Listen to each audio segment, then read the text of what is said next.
Hi, Pratima Kumari from L&T College, Muzaffarpur, Department of Botany. Today I discuss about an important organelle of cell, ribosomes. Generally, we all talk about protein supplements, protein diet, पर ये protein synthesis होता कहाँ है ये जानने के लिए हम लोग थोड़ा सा डिटेल्स में जाएंगे कि हमारे सेल के अंदर, हमारे बॉडी के अंदर प्रोटीन का सिंथेसिस कहाँ होता है। तो हमारे बॉडी के अंदर प्रोटीन सिंथेसिस का साइट रिबोसोम है, सेल के अंदर रिबोसोम है, और वहीं पे हमारा प्रोटीन फैक्ट्री होता है, प्रोटीन का स्ट्रक्चर, वहाँ से प्रोटीन रिलीज होता है।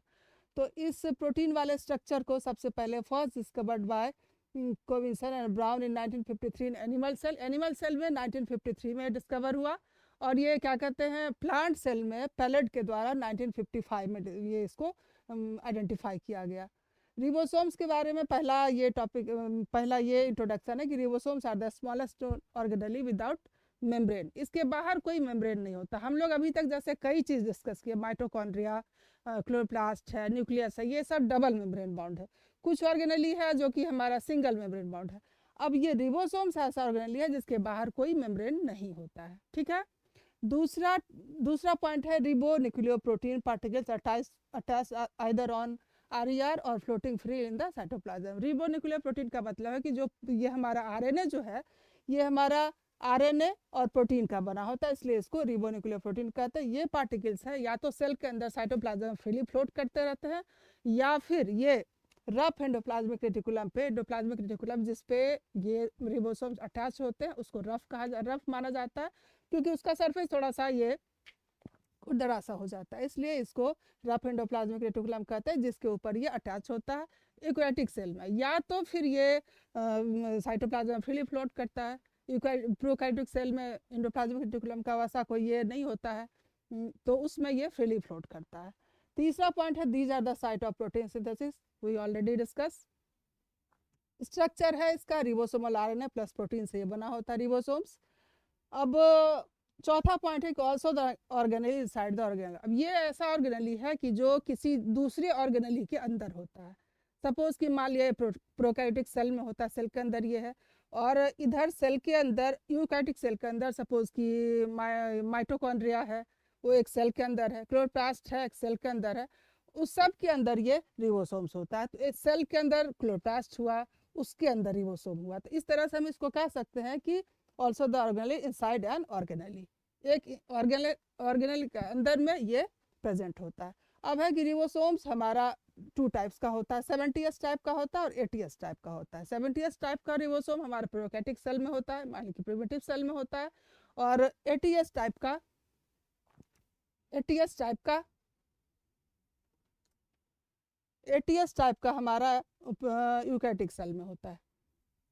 तो 70s का, अब ये जो भी ये हमारा आरएनए है ये 2 सब यूनिट का बना होता है। अब मान लिया कि हमारा जो 70s टाइप का प्रोकैरियोटिक सेल वाला है ये रिबोसोम, वो 50 और 30s सब यूनिट से मिलकर के बना होता है, जो कि अल्टीमेटली 80s बनाता है, 70s बनाता है, और ये हमारा 60 और 40 2 सब यूनिट से मिलकर बनता है, जो बाद में जाके 80s बनता है। तो अब यह है कि इन दोनों को मिलकर 50-30 जोड़ के हमारा 80 क्यों नहीं हुआ।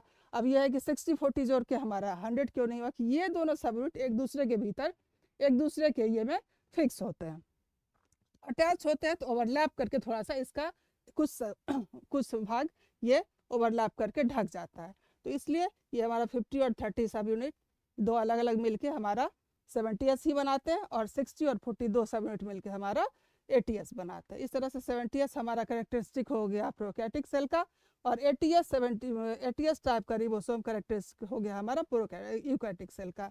अब है कि 50s सब यूनिट में भी हमारा एक उसको लार्जर सब यूनिट कहते हैं, 30 सब यूनिट को स्मॉलर सब यूनिट कहते हैं। इधर इस साइड 60s वाले को हम लोग लार्जर सब यूनिट कहते हैं, 40s वाले को स्मॉलर सब यूनिट कहते हैं। अब 50s में भी क्या है कि वो भी सिर्फ अकेले में नहीं है, वो भी उसमें भी 2 सब यूनिट होता है, 2 सब यूनिट है उसके अंदर, 23s आरएनए और एक 5s आरएनए। और इधर है हमारा 60s के अंदर है 20s आरएनए, 5.SS आरएनए, और 5s RNA, ठीक है।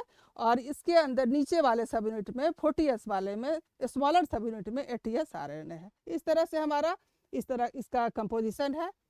अब है कि सेडिमेंटेशन कांस्टेंट। सेडिमेंटेशन कांस्टेंट क्या है, वो स्टर्डबर्ग यूनिट उसको नाम से जाना जाता है। ये है कि मान लिया इस पार्टिकल को हम यदि सेंट्रीफ्यूगेशन में सेंट्रीफ्यूज मशीन में डालते हैं लिक्विड के अंदर, इसको जोर से घुमाते हैं, तो ये इसका दो सब यूनिट बिखर के दो अलग अलग ये पे सेटल होता है। हेवी वाला नीचे जाके सेटल होता है, 30s सब यूनिट्स ऊपर फ्लोट करता है। इस साइड में है हमारे 80s वाले में है कि 60s नीचे से सेटल होगा, और 40s जो इजीली थोड़ा सा लाइटर पार्टिकल है वो ऊपर जाके सेटल होगा। अब ये दोनों सब यूनिट भी, इसका भी 70s का भी और 80s का भी जो दो सब यूनिट है, उन दोनों ऐसे अलग अलग रहते हैं। उन दोनों को अटैच करने के लिए Mg2+ मैग्नीशियम आयन का रिक्वायरमेंट होता है। मैग्नीशियम आयन हमारा 0.3 मिलीमोल इसका ऑप्टिमम है कॉन्सेंट्रेशन। यदि इस 0.3 मिलीमोल के नीचे कम हुआ तो भी ये दोनों सब यूनिट अटैच नहीं होगा। यदि 0.3 मिलीमोल के ऊपर ज़्यादा इसका कॉन्सेंट्रेशन हो गया Mg2++ का, तो ये हमारा डाइमर बनाना शुरू कर देगा। ये भी सही ढंग से इसका अप्रोप्रिएट अटैचमेंट नहीं होगा। एस स्टैंड्स फॉर स्टर्डबर्ग, और उसके बराबर होता है 1 × 10⁻13 सेकेंड्स, ठीक है। तो इस तरह से रिबोसोम हमारा प्रोटीन सिंथेसिस का मेन साइट है। अब क्या है कि ये होता कैसे, अब न्यूक्लियस के अंदर, जैसे हमारा न्यूक्लियस के अंदर डीएनए स्ट्रैंड खुला, वहाँ से एमआरएनए मैसेंजर लेकर के जो कि डीएनए पे कोडेड है बाहर आता है, न्यूक्लियर पोर्ट के थ्रू बाहर आया, और उसके बाद उस पर जितना लंबा मैसेंजर आरएनए का लेंथ रहा, उसके ऊपर उतना हमारा रिबोसोम्स अटैच होता चला जाता है। जितना छोटा रहा तो कम रिबोसोम्स अटैच होगा, बड़ा रहा तो ज़्यादा रिबोसोम्स अटैच होगा। तो इस तरह जो एक ग्रुप बनता है मैसेंजर आरएनए पे टैग होकर के एक लंबा सा, वो हमारा पॉलीरिबोसोम्स या पॉलीसोम्स कहा जाता है। ये हो गया। अब है कि हमारा ये दोनों चीज़, ये प्रोकैरियोटिक सेल में हमारा ये करीबन थाउजेंड्स में होता है, और यूकैरियोटिक सेल में मिलियंस में होता है, क्योंकि यूकैरियोटिक सेल में फंक्शंस कुछ ज़्यादा है, प्रोटीन्स की ज़्यादा रिक्वायरमेंट है। प्रोटीन हमारे बॉडी के लिए इसलिए क्योंकि मोस्ट इंपॉर्टेंट थिंग है, क्योंकि सारा स्ट्रक्चरल यूनिट जो भी हमारे बॉडी का स्ट्रक्चरल पार्ट है प्रोटीन्स के द्वारा ही सिंथेसिस होता है। प्रोटीन सिंथेसिस इस तरह से अल्टीमेट हमारा ये डिस्कस करना हम लोग चाहे कि इसका साइट है जो प्रोटीन सिंथेसिस का साइट रिबोसोम्स है, ठीक है। ऑलरेडी ये हम लोग ऊपर ही बता चुके थे। तो इस तरह से हमारा मेन पॉइंट्स हो गया कि ribosomes are the smallest known organelle without membrane. दूसरा पॉइंट हो गया ribonucleotide particles attached either with RER और फ्रीली फ्लोटिंग इन साइटोप्लाज्म। इसका तीसरा एक इम्पॉर्टेंट पॉइंट जानने के लायक ये है कि also the organelle inside a organelle, एक ऑर्गेनल के अंदर ये होता है। कि कहने का मतलब कि क्लोरोप्लास्ट के अंदर भी हुआ, माइटोकॉन्ड्रिया के अंदर भी हुआ, और प्रोकैरियोटिक सेल के अंदर यूं ही ऐसा फ्लोट करता रहता है।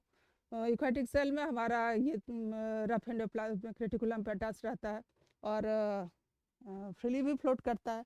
तो इस तरह से ये हमारे शरीर के प्रोटीन रिक्वायरमेंट का फुलफिल करता है। प्रोटीन सिंथेसिस हमारे वो डीएनए सेटल डोग्मा फ्लाई वाले पार्ट पे ऑलरेडी पहले भी हम डिस्कस किए थे।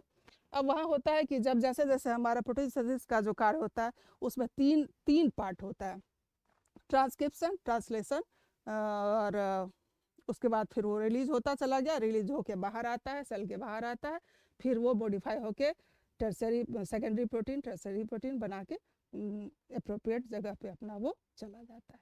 ओके।